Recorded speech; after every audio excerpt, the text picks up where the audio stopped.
Bom, eu queria dizer que eu estive fazendo uma viagem nas férias aí para a América Latina, né? Alguns países aí da América Latina, que seria Venezuela, Colômbia e Equador, né? Agora no mês de novembro. E algumas coisas me chamaram a atenção, eu achei interessante pegar alguns dados aí das estatísticas, né? Com relação à população, a questão da juventude da população e a questão da economia, né? Na Colômbia, é interessante que é um país que tem 45 milhões de habitantes e a idade média da população é em torno de 28 anos. No Equador, a população é apenas 15 milhões e a idade média é 26 anos. E na Venezuela, a população mais ou menos a metade da Colômbia, 28 milhões, e a idade média é 26,3, né? A gente vê que também tem uma porcentagem muito grande da população que está entre 0 e 14 anos, né? Na faixa de 26 a 30% da população é muito jovem, né? Tem 0 a 14 anos. Só para ter uma base de comparação, o Brasil tem menos, né? A população brasileira entre 0 e 14 está mais ou menos 25%. E a idade média brasileira está quase chegando nos 30 anos, né? Enquanto que nesses países a idade média está entre 26 e 28 anos, né? A menor é da Bolívia, que tem 23% mais ou menos como idade média, né? A Bolívia é o país menos desenvolvido, né? Só para ter uma ideia, a França, né, que tem uma população de 65 milhões, ele tem apenas 18,7% que está entre 0 e 14 anos. E a idade média é 40 anos, quer dizer, a idade média da França é 40 anos, enquanto que a do Brasil é 30 anos. Nesses países da Colômbia, a Colômbia é 28 anos, o Equador 26 anos, a Venezuela 26 anos e a Bolívia apenas 23 anos. E o Peru também 26 anos. Ou seja, esses países são mais jovens que o Brasil e eles têm uma taxa de alfabetização melhor que a do Brasil. A alfabetização nossa no Brasil é 89% mais ou menos, né? E a gente sabe que a alfabetização no Brasil ela não é das melhores, né? Às vezes a pessoa diz que é alfabetizada, mas apenas sabe escrever o nome, né? Nesses países a gente sabe que a educação não é ruim. Colômbia, Equador, Venezuela, todos têm acima de 90% de alfabetização. No Peru também 93% de alfabetização. Ou seja, são países que têm uma população jovem e uma boa alfabetização. Para você ter uma ideia, na França a alfabetização é 99%, praticamente a população toda alfabetizada. Agora, em termos de PIB, né, o Brasil e a França têm um PIB parecido, 2 trilhões e 200, do Brasil 2 trilhões e 300 bilhões de dólares. A Colômbia ela tem um PIB de 472 bilhões e a Venezuela 374 bilhões, a gente sabe que é baseado no petróleo, o Peru 302 bilhões e a menor economia da Bolívia com apenas 51 bilhões. Né? Agora, a gente vê que esses países estão apresentando uma taxa de crescimento muito alta, todos acima de 5%.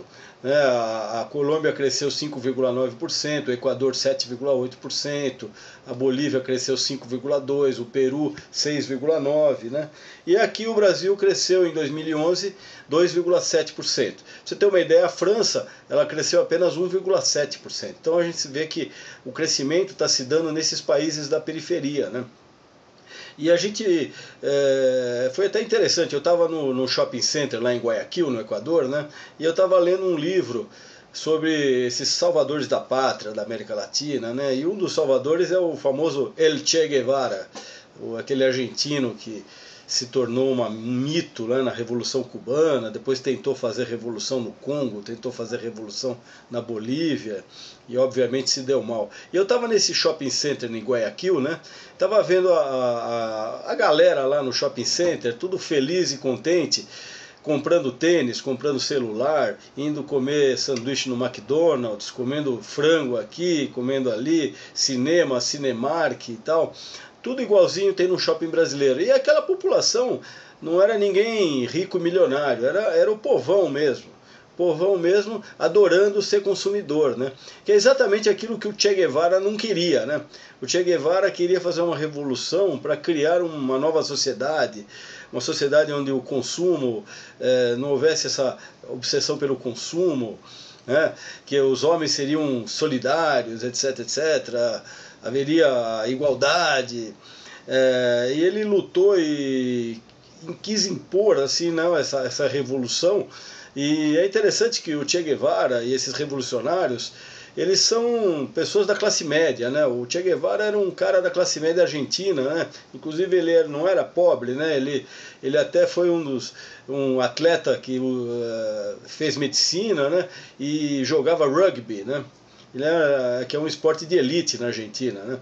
E depois muitos desses jovens da classe média brasileira, que depois que Che Guevara morreu, né, seguiram, tentaram fazer uma revolução de cima para baixo, ou seja, o pessoal da classe média, estudantes, etc., intelectuais e tal, achavam que a população da América Latina, né, queria fazer a revolução, queria destruir o capitalismo, né, queria fazer uma nova sociedade. E na verdade ficou provado que o povo, não só na América Latina, como em qualquer lugar, nos países árabes, eles querem se integrar na sociedade de consumo, né? Aqui no Brasil ficou claro isso, quando o Lula, algumas medidas de Bolsa Família, de aumento de crédito, salário mínimo, aumentaram o tamanho do mercado interno, né? E o pessoal foi para Casas Bahia para comprar geladeira, para comprar televisão, para comprar computador, né? O pessoal não quis saber de socialismo, né? E aqui no Brasil ficou bem claro isso. O pessoal, algumas pessoas assim da esquerda falam assim: pô, mas o Lula fez tudo isso e o pessoal vai nas Casas Bahia comprar geladeira. É verdade, o pessoal não quer saber de socialismo, né? Eu acho que o pessoal quer saber de reformismo, não quer saber de uma redistribuição de renda, redistribuição de poder, né? E não uma questão de querer contestar o sistema. Na verdade, o sistema na América Latina, principalmente, a gente sabe que nesses países da América Latina, no Brasil, as elites, elas controlaram o poder durante 400 anos, né? O poder econômico, o poder político, né? E essas elites, elas não percebiam a necessidade de abrir a economia para esses excluídos, para os pobres, né? Foi mais ou menos o que o Lula fez, né? Ele percebeu isso pelo fato de ele ser da classe pobre, né? Ele percebeu que o Brasil estava precisando abrir as fronteiras econômicas para essa massa de excluídos, né? E nesses países daí da América Hispânica, Colômbia, etc., a gente vê que as elites, elas seguraram o poder tanto que acabaram que essa população mais pobre acabou de se desiludindo com o sistema político e partiu para a guerrilha, partiu, por exemplo, que nem na Bolívia, as Farc, né? No sentido que se não há uma alternativa política, eles criaram aí alternativas revolucionárias, que acabam sendo ruim para todo mundo, né? E hoje está se percebendo na Colômbia, né, o governo colombiano está percebendo que precisa, de certa forma, fazer uma paz com as Farc, né, e as Farc mesmo abandonarem essa luta armada para se integrar ao sistema político. E muita gente reclama do PT aqui no Brasil, né, pessoal aí da classe média de Higienópolis e dos Jardins, né, e de Ipanema, né, mas eu diria que é muito melhor um país que tem um PT do que um país que tem uma Farc, né? Ou seja, no PT você canaliza a insatisfação, a desigualdade para o processo político, para o Congresso, para as eleições, e claro que também para os movimentos sociais, etc., que tem MST, etc. Mas na Colômbia esse processo não foi um processo político, o pessoal partiu para a guerrilha, né? O que é muito pior para o país, né? A Colômbia está 30 anos atolada nessa guerra civil, e agora está tentando acabar essa guerra civil. Então, concluindo, esses países aí eu acredito têm um potencial muito grande. E tem uma coisa interessante também, essa América Hispânica, né? Eles têm em comum a língua espanhola, que o Brasil não tem. O Brasil fala o português, é o único país que fala o português, mas os outros países, todos, falam a língua espanhola, que é uma língua internacional.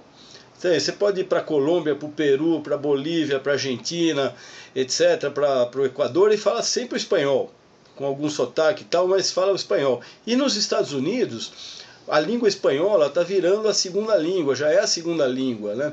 Os hispânicos, os latinos, né, estão se tornando o segundo maior mercado dentro dos Estados Unidos. Ou seja, eles têm essa vantagem de ter populações jovens, populações bem educadas, economias que estão em crescimento, e tem a língua espanhola, que o Brasil não tem. O Brasil ele tem essa língua portuguesa, nós precisamos aprender inglês e aprender espanhol, e eles já têm a língua espanhola como língua nativa.